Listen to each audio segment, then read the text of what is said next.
ஆகாமையே வீட்டில் இருந்துருதுகளே. அதனால தான் ஒரு கவிஞன் மு மேத்தா அருமையா எழுதியிருப்பார்.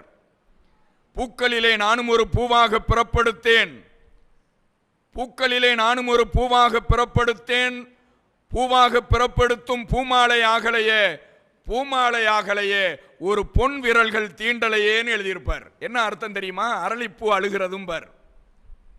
எல்லா பூ மாதிரி தான் முல்லை, மறிக்கொழுந்து, கனகாம்பரம், பிச்சி, மல்லி எல்லா மாதிரியும் தான் நானும் ஒரு பூவா பிறந்தேன். ஆனா அரளிப்பூங்கிறதுனால என்னை சீண்டலைய யாரும். இதுல என்ன அர்த்தத்தை சொல்றாருன்னா, எல்லா பொம்பளை பிள்ளைய மாதிரி தான் நானும் பிறந்தேன், எல்லா பொம்பளை பிள்ளைய மாதிரி தான் எங்க அப்பா கஷ்டப்பட்டு படிக்க வச்சாரு. ஆனா எங்க அப்பாட்ட காசு இல்லைங்கிறதுனால நான் மட்டும் வீட்டில் வாழா வெட்டியா இருந்துட்டனேன்னு சொல்றாரே கவிஞர் மு மேத்தா.